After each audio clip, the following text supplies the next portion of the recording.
सकता है, कोई यहाँ जहाँ पर मंदिर है स्थापना वहाँ से वो भक्ति कर सकता है, कोई द्रव्य साक्षात परमात्मा मिल जाते हैं श्रीमद स्वामी जैसे, तो वो भी भक्ति करता रहता है। नाम स्थापना और द्रव्य, बात ये है कि यदि चारों में यदि कोई बलवान है तो निमित्त बलवान कोई है, निमित्त यानी कि आपको कोई सपोर्ट मिला है तो वो सपोर्ट है द्रव्य परमात्मा का। नाम यानी स्मरण, माला वो नाम हुआ, स्थापना यानी ये मूर्ति जो स्थापना निक्षेप मंदिर वगैरह, भाव द्रव्य यानी कि जो साक्षात विचरण कर रहे हैं वो परमात्मा, जो परमात्मा महावीर क्षेत्र में विराजमान है। महावीर स्वामी भगवान के काल में कई लोगों ने परमात्मा महावीर को अपने आंखों से देखा था। अब इस चीजों में यदि साक्षात तीर्थंकर भी आ जाए तो क्या परिवर्तन होना चाहिए? चलो हमारे सामने सिर्फ मूर्ति है, हमारे सामने सिर्फ फोटो है, हमारे पास सिर्फ उनका नाम ही है, तो नाम भी है स्थापना भी है लेकिन भाव नहीं, वो भी समझ पाए। लाइव नाम स्थापना द्रव्य से भी है, वो द्रव्य यानी वो उपलब्ध है, परमात्मा खुद उपलब्ध है, साक्षात उपलब्ध, और वो उपलब्ध होने के बावजूद भी हमें भाव का पता नहीं है। यानी ज्ञानियों ने यहाँ बताया, ये बात बताई, नाम स्थापना द्रव्य भाव, इसमें नाम और स्थापना शायद किसी को उपकारी हो या न हो, साक्षात परमात्मा मिले और उपकारी न हो तो ये बहुत मुश्किल बात है कि ऐसा क्यों। और अंतिम चरण भाव, नाम स्थापना द्रव्य तीनों मिलने के बावजूद भी यदि भाव न हो तो सबसे दुविधा ज़्यादा है इसमें, क्योंकि उसकी संपदा तक वो पहुंच नहीं पाया नहीं। जो तीर्थंकर बने वही तीर्थंकर पद स्वयं में है, यानी नाम स्थापना शायद बुजुर्ग अवस्था में मिले या ना मिले, स्मरण चला जाए, साक्षात तीर्थंकर का योग भी न मिले, लेकिन भाव तीर्थंकर जो हमारे आत्मा में छिपी हुई एक सामर्थ्यता है, हम खुद तीर्थंकर तुल्य है। वो कौन? जब मोहन का अक्षर हो जाता है। तो यहाँ पर नाम स्थापना द्रव्य भाव से ज्ञानियों ने 4 निक्षेप बताए। इसमें आहिस्ता आहिस्ता जितना जितना अक्षरक्षम बढ़ता जाता है इतना वो परम पद के करीब आता जाता है। तो नाम स्थापना भी परम पद के करीब है, द्रव्य भी परम पद के करीब है, लेकिन जब तक आप नहीं चाहोगे तब तक कुछ भी करीब नहीं है। आपकी जो भी ख्वाहिश, जो भी चाहना है उसके करीब है। प्रश्न अंतिम रखते हैं। फिर बात आई कि पेज नंबर 32, 32 नंबर, उसमें शब्द लिखा है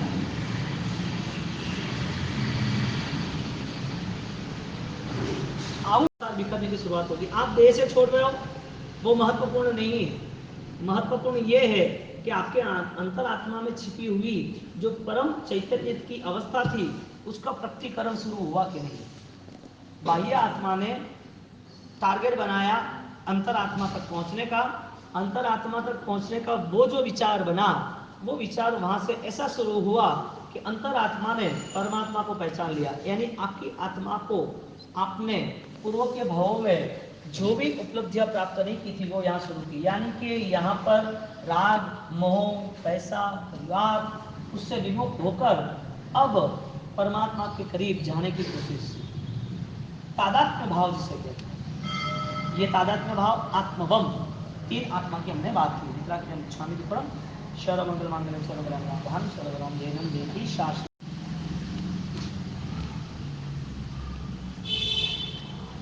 आता।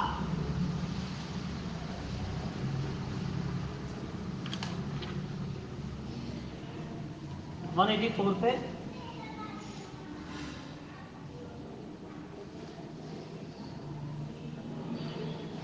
आत,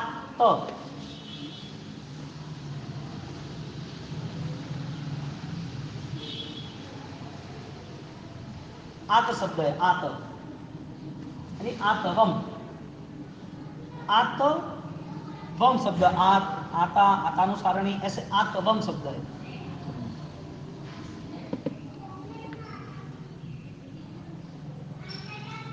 144 चौथा नंबर का शब्द कवरेज करना है ना।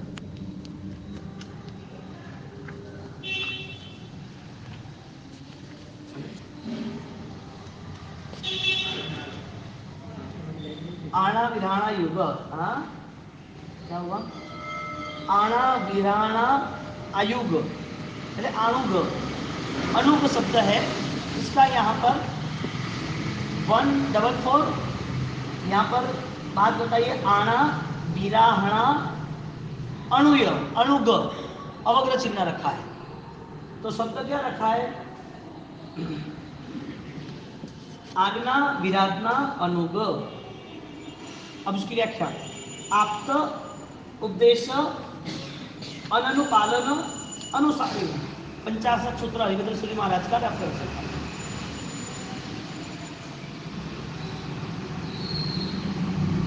आप्त पुरुष की जो बात है उसका अनुसरण नहीं करना, अननुसरण शब्द रखा है।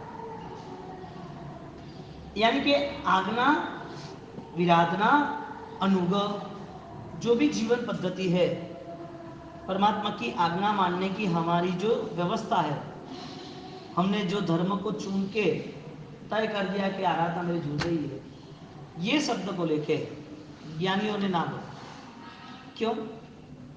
आप कर रहे हो धर्म और आपको धर्म के करीब पहुंचने का एहसास भी नहीं।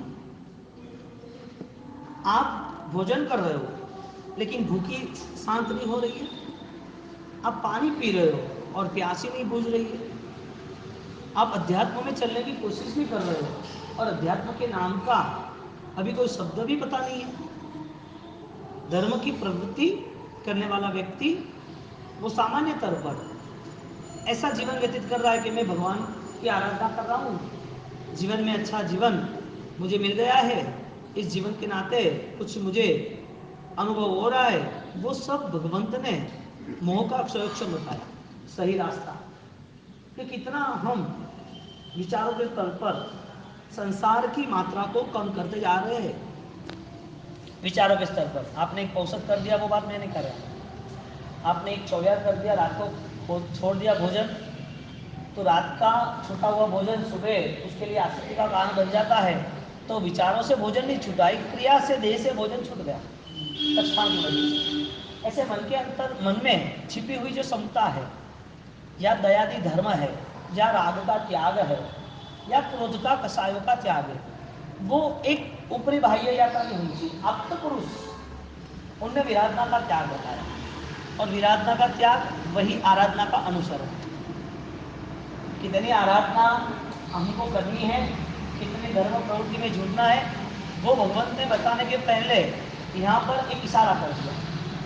विराधना को समझ लो, उसको त्याग करो, वही धर्म का प्रथम कदम है। यानी 18 पापों का त्याग, उसे धर्म बताया। सर्व पावगुणासु, 2 प्रतिक्रमण की क्रिया, यानी शाम सुबह जो भी हम प्रतिक्रमण करते हैं, उसने प्रतिक्रमण की शुरुआत कहाँ से बताई? सामायिक करो, प्रतिक्रमण करो, चौयार करो, पूजा करो, दान दो, वो शुरुआत बताई, या अपने मन में छिपे हुए विचारों की जो दुष्टता थी, मलिनता थी, उसका त्याग बताया। सब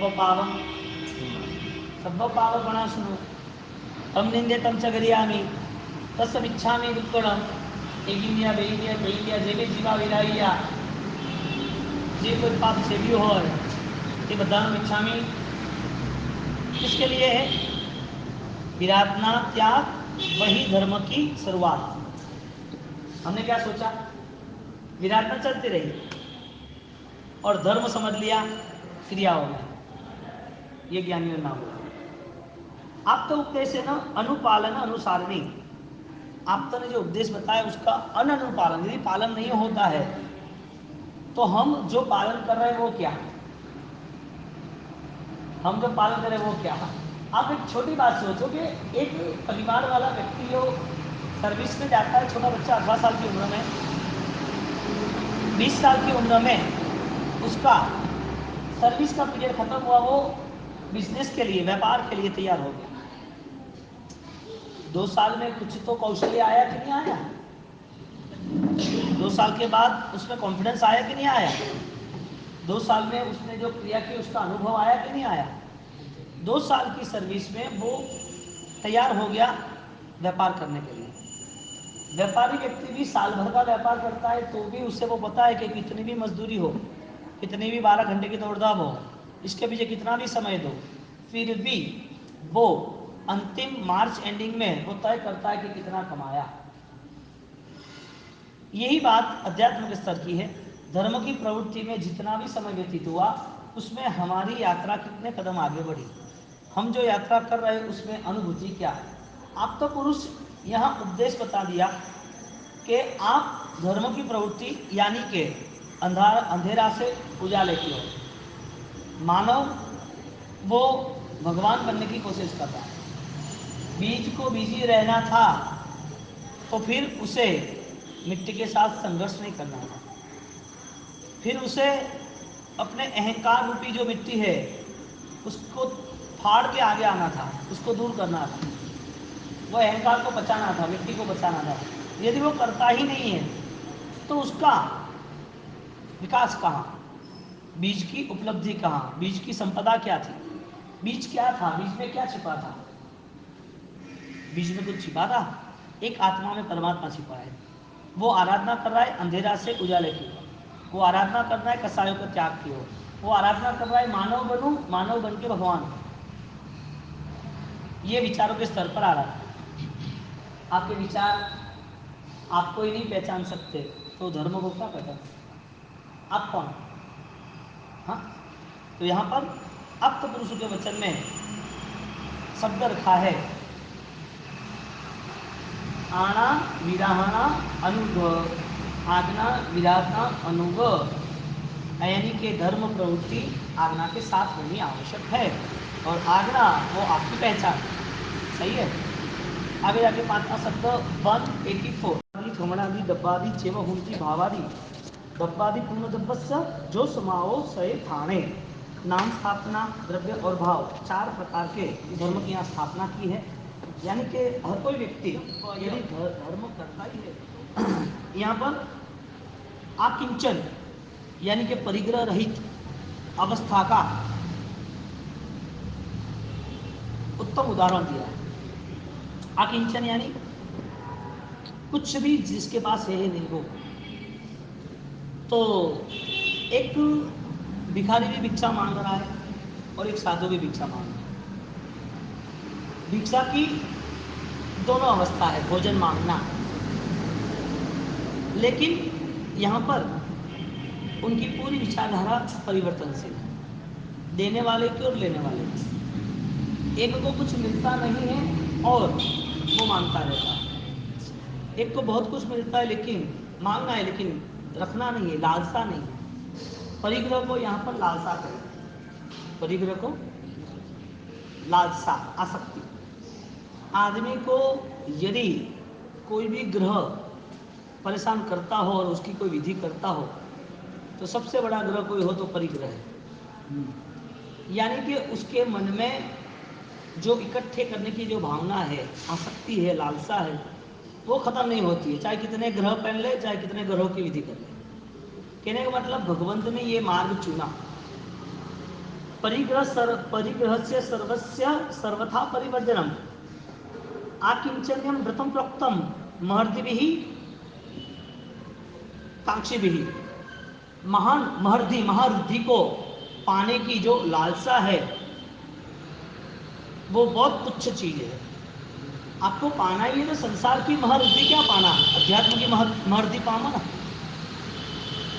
अध्यात्म की सच्चाइयों की, सत्य की जो रिद्धि है, जो संपदा है, जो सीमंताई है, वो आकांक्षा, आकांक्षी भी ऐसा शब्द लिखा है, उसे पाने की कोशिश करनी चाहिए।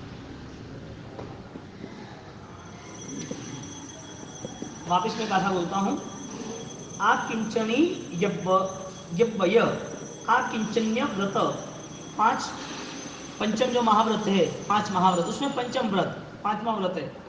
उसमें व्याख्या बताइए, परिग्रहस्य सर्वस्य सर्वथा परिवर्जनम आकिंचन्यम व्रतम प्रोक्तम महर्दि भी दहित कांक्षी भी।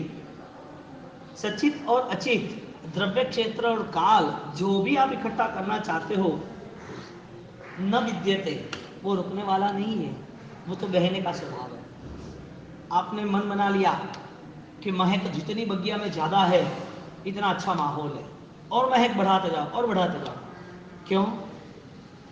फूल की जो सुगंध है वो रुकने वाली है अच्छी, है आनंदित, लेकिन क्या वो रुकेगी? जितना परिग्रह बढ़ेगा, प्रारंभिक क्षेत्र में संसारी जीव को आनंद रहेगा, लेकिन उसका स्वभाव चंचल है जाने का, यानी परिग्रह यानी आसक्ति, और दूसरा द्रव्य परिग्रह यानी कि ये धन धान्य वास्तु रूपण्य सुख्य दिव्य सोना चांदी ये सब पैसा जवेरात हीरा सब कुछ लोभी लोगों को कंकण भी हीरे मोती लगते हैं। परिग्रहधारी आसक्तवान व्यक्ति भी वो मिट्टी को भी सोना समझ के मिट्टी का भी व्यापार करता है। क्यों? क्योंकि उसे ये पता है कि इसको पाने से ही मेरी सार्थकता है। यदि परिग्रह को पाना और सफलता पाना समझना, इससे बड़ा भ्रम कौन सा होगा? किसी चीज का स्वभाव ऊपर जाने का है और किसी का नीचे जाने का है, वो फिक्स है संसार। दीपक की लौ, उससे आप कुछ भी करो, वो सूरज को मिलने के लिए ही तैयार होता है। वो दीपक की ज्योत है, वो सूरज के मिलन की प्यास है। प्रकट होते ही सीधा ऊपर होने का स्वभाव तैयार कर लेते हैं, जाना है ऊपर, क्रांति घटित होती है। और मिट्टी का कौड़ी वो कितना भी सहारा दे ज्योत को, गिरना है। ज्ञानी में यही बात होता है। बहुत सारे दीपक और बहुत सारे दीपक की लौ, तो जो ज्योति नहीं बनी है वो नीचे ही जाने वाला है, निष्फल है। मिला हुआ जीवन ऊपर उठना चाहिए फूलों की सुवास की तरह, इसकी जगह ये जीवन नीचे की ओर बहता जा रहा है। अनुभव नहीं हो रहा है कि किसी ने कुछ पाया, मैं भी कुछ पाऊंगा, तो पता नहीं चल रहा है, चलता है बस। ये परिग्रह जो आपके जीवन को बार बार नीचे की ओर ही ले जा रहा है। वास्तविक स्थिति तो आत्मा की ऊर्ध्ववेता मुक्ति की होनी चाहिए। ये छोटी छोटी चीजों में फंस गया और मिली हुई जो भी आयुष्य की पल थी उसे पहचान नहीं। परिग्रह की व्याख्या से हम अपने जीवन को मिट्टी के ओर से दीपक की ओर ले जाए। विश्व में जीव तो बहुत है, लेकिन कौन सा जीव कैसा है वो कैसे पता चलेगा? बाह्य पहचान हमारे पास है कि ये मानव है, ये पशु है, ये जानवर है, ये बैल है, ये बाह्य पहचान है। ज्ञानियों ने यहाँ आत्मा के विभाग बताए। 3 आत्मा है, एक है बाह्य आत्मा, एक है अभ्यंतर आत्मा यानी कि अंतरात्मा, और परमात्मा। बाह्य आत्मा, अंतरात्मा और परमात्मा, तीनों की बात करते हम ये कह रहे हैं कि बाह्य आत्मा कौन? जो बाह्य दिखा रहे हैं, संगीत का एक साधन है, ये संगीत का साधन है, ये वीणा है। अब उस वीणा को बजाने का आपका ज्ञान, यानी कि एक देह है, इसको कैसे मेंटेन करना है, कैसे संभालना है, कैसे बजाना है, जो ज्ञान है वो आपकी क्रिया है, यानी कि आपका जीवन है। जीवन एक देह का मिला है और उस देह के जीवन को लेके आप उसे चला रहे हो, अनुसरण कर रहे हो। देह आवश्यक नहीं है, देह को भी चलाना, उसकी सोच वो आवश्यक है। वीणा, वीणा बजाने का ज्ञान। अब तीसरा, वीणा का सुर छेड़ दिया, उसका संगीत, वो दिखता है आपको? वो दृश्य, वो दृश्य है ना, उसकी मस्ती अदृश्य है। तो एक आत्मा वो बाह्य है, जो बाह्य से हम पहचान सकते हैं, जिसकी बाहरी ही दुनिया है, उसका दिखाव भी बाह्य है, उसकी पालना भी बाह्य है, उसको पाना भी कुछ बाहर का ही है। उसके संसार के प्रति उसकी दौड़ है, वो दिखता है, उसे पाने की कोशिश, वो बाह्य आत्मा। एक अंतर आत्मा, उसे ज्ञान है मेरी आत्मा कैसी, फॉलोइंग नहीं है, अनुसरण नहीं है, पालन नहीं है कुछ, उसे पता है कि ये आत्मा और ये संसार अलग है। उसे ज्ञान है कि ये आत्मा है, मेरी दुर्गति में न जानी चाहिए, कसाई नहीं करना चाहिए, इस आत्मा को कोई भी अन्याय न हो ऐसी न्याय व्यवस्था बनानी चाहिए। और उसे इतना ही पता है, उसे अदृश्य पता नहीं है कि मेरी आत्मा क्या है, आत्मा के साथ क्या नेगेटिव नहीं होना चाहिए वो पता है।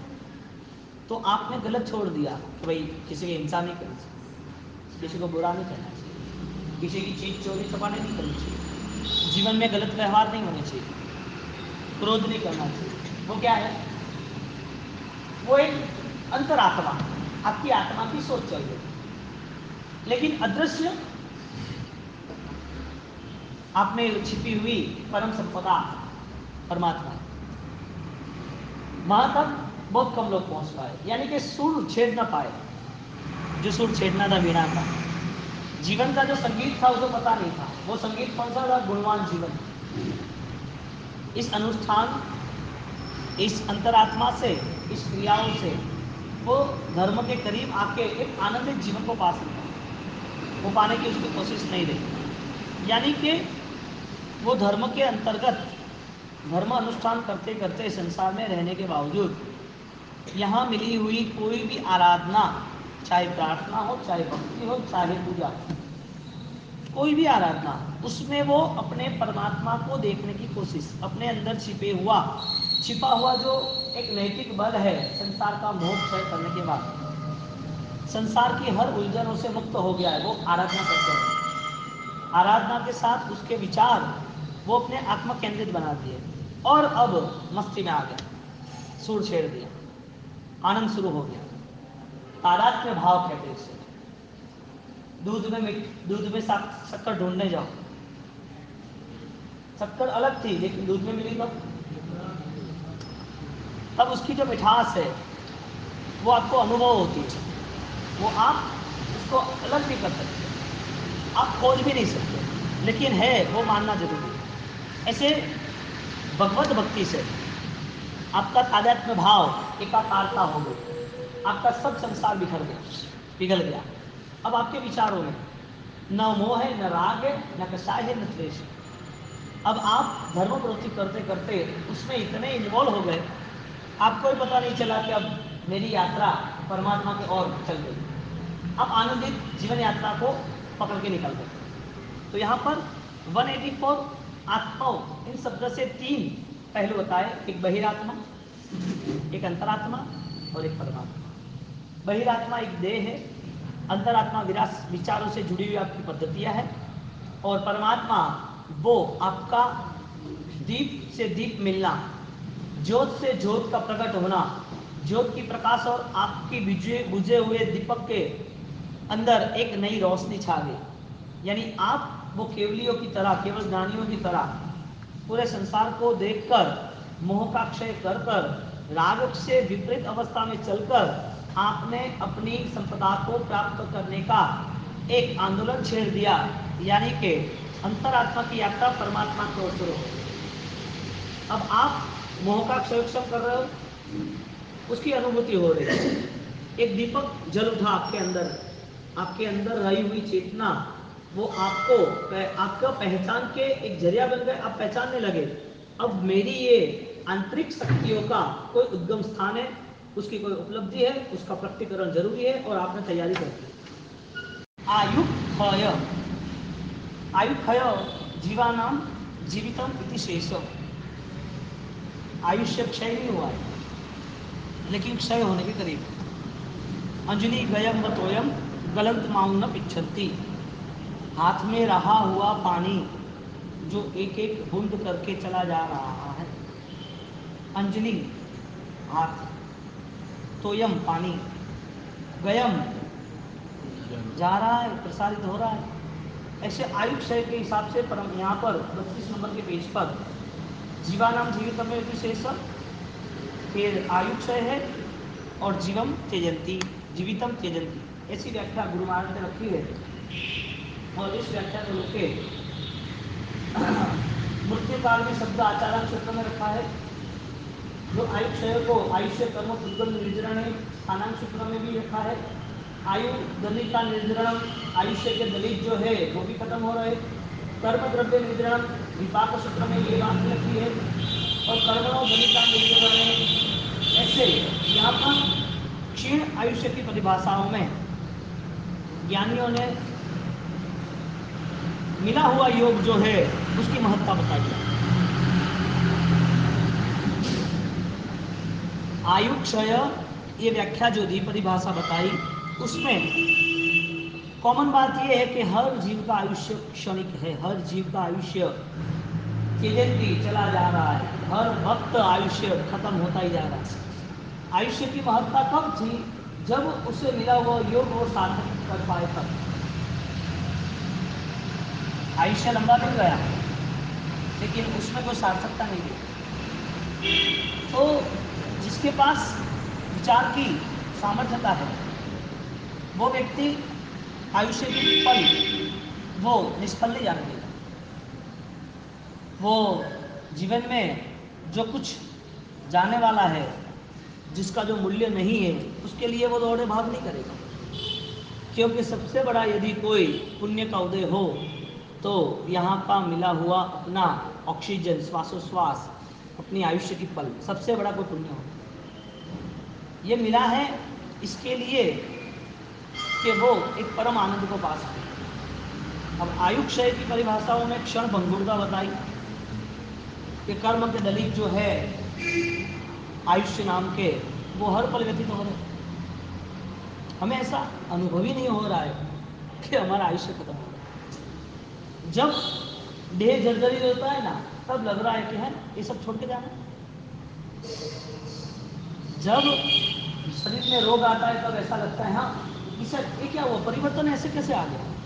मैं तो कुछ नहीं था, अच्छा बोलना, चलना, खाना पीना, देखना उठना सब तरा ताजा था, सब कुछ ताजगी सबर था।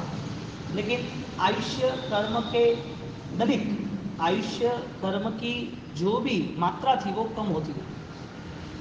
यानी हर पल मृत्यु के करीब हम आ रहे हैं। तो योग जो मिला देह का, सोच का, विचारों का, अनुकूलता परिस्थितियों का, वो बहुत महत्वपूर्ण है। तो आयुक्षय से यहाँ पर गुरुदेव ने 32 नंबर के पेज पर 8-10 व्याख्या बता दी।